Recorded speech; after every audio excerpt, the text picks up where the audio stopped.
जैसे मान लीजिए हम आपके पास आएंगे अभी, आप हमने प्रश्न रखा तो ये कानून तो आज की बात है, हमारा तो अपना भी तो कोई कानून पहले होता नहीं था, ऐसा है तो महाराज जी बताइए कि क्या होना चाहिए। तो ऐसा कुछ हम आपके पास ये पूछ रहे हैं कि हम किन्हीं कारणों ये हमारी अपनी परिस्थिति स्थित हो सकती है, हम अपनी माता जी की इच्छाओं की पूर्ति नहीं कर पा रहे, या हमने उनको कुछ कह दिया है, अपशब्द कह दिए हैं, तो अब हमारा फैसला कानून से नहीं होगा, कानून तो अलग का विषय है। आप धर्मशास्त्र कितना दोषी हैं ये हम कैसे साबित करें कि आप हमारे लिए क्या किया कि हम यहाँ से 5 परिक्रमा मंदिर के लगा दे, जो आप बताएंगे कि आपको ये सजा, तो आप भी सजा अपने उससे थोड़ी देंगे, कुछ उसका आपके पास वो होगा रिकॉर्ड होगा। किसी नियम का उल्लंघन, हाँ, फिर उसके प्रायश्चित की व्यवस्था जो हमारे स्मृतियों में लिखी गई हाँ, वो पहली बात तो ब्रॉड सिस्टम में लिखी गई है, वहाँ छोटी छोटी बातों को एक्सप्लेन नहीं किया गया। उन्होंने धर्म की एक व्यवस्था लिखी कि माता पिता की सेवा करना धर्म है, और जो धर्म इस धर्म का पालन नहीं करता वो पतित होता है। वो यदि जीवित हो तब तो प्रायश्चित है उसका, लेकिन माता पिता मर गए और हमने उनके साथ अधर्म किया है, हमने अपने उसका पालन नहीं किया है, अब तुम चाहे जितनी श्राद्ध वो कर लो, श्राद्ध तो आत्मा की गति के लिए है, उसमें ये प्रश्न नहीं होता है माता है पिता है।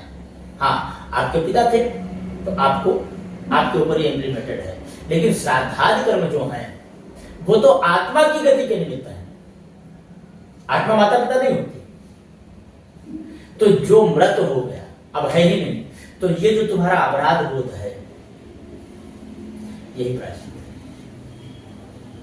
शेष प्रायश्चित का कोई विधान नहीं। अब किन किन बातों में प्रायश्चित का विधान हो सकता है, किन किन बातों में आपने जो गलतियां की हैं मानसिक स्तर पर उनका विधान, उनका जो दंड है वो प्रायश्चित है, लेकिन जो गलतियां आपने की हैं बौद्धिक स्तर पर, मनुष्य के 2 स्तर हैं, एक उसका मानसिक स्तर है, एक उसका बौद्धिक स्तर है। तो मानसिक स्तर पर किए गए अपराधों का प्रायश्चित होता है, उसका दंड नहीं होता। और जो बौद्धिक स्तर पर अपराध किए गए हैं, अपराध दोनों ही, बौद्धिक स्तर पर किए गए अपराध के लिए दंड है। ठीक, माता पिता की सेवा ना करना ये नैतिक कर्तव्य की हानि है, इसका न कोई प्रायश्चित है न कोई दंड है, इसको तो भोगना ही पड़ेगा। कुछ अपराध ऐसे होते हैं जो दंड और प्रायश्चित की सीमा से परे होते हैं।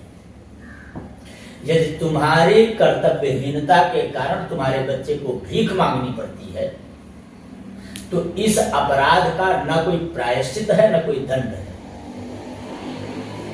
ये भोगना ही पड़ेगा। ये उस कायर आदमी का लड़का है, बेचारा भीख मांग रहा है, ये अब तुम्हारे जीवन से कलंक नहीं, इसी को कलंक कहते हैं। अब वो जरूरी नहीं है कि कोई ऐसा कलंक हो कि लोग जहां मिले वहीं देते हैं, लोग अपने मन में एक आपकी छवि बना लेते हैं, बहुत बेकार है। तो तुम्हारी छवि खत्म होगी, इसका न दंड है न प्रायश्चित है, क्योंकि आप कुछ बदला नहीं जा सकता। दंड और प्रायश्चित सिर्फ वो है, प्रायश्चित जो मानसिक स्तर पर गलतियां हैं, मनोशुद्धि के निमित्त किया जाने वाला, कि अब चूंकि घटना तो हो ही चुकी है, अब ये घटना तो वापस आएगी नहीं, लेकिन यह घटना दोबारा आपके जीवन में ना घटे मानसिक स्तर पर, प्रायश्चित इसलिए होता है। प्रायश्चित दरअसल मानसिक संशोधन है, लेकिन बौद्धिक स्तर पर किया गया जो अपराध है उसके लिए दंड विधान है। तो माता पिता की सेवा ना कर पाने का, अच्छा, सेवा ना कर पाने की भी परिस्थितियां, ध्यान देना, ये कैसे निर्धारित होगा कि ये अपराध है या मजबूरी है। एक ही घटना धर्म है कि अधर्म है, इसका मूल्यांकन बहुत सूक्ष्म है, और ये धर्मशास्त्र का विद्वान ही निर्धारित कर सकता है कि भाई ये अपराध की श्रेणी में आता है अथवा तुम्हारी मजबूरी की श्रेणी में आता है। ध्यान देना, मजबूरी में किया गया पारिभाषिक अपराध जैसे यदि आप नहीं कर पाए हैं इसलिए क्योंकि आपकी प्राकृत मजबूरियों ने तुम्हें मजबूर कर रखा है नौकरी करे केरला, और माता जी नहीं है घर,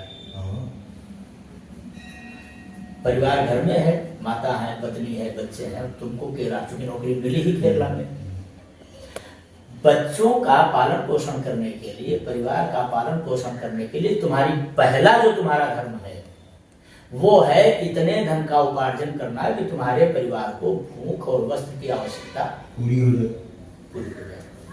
तो चूंकि केरला में रहना तुम्हारी धार्मिक मजबूरी है,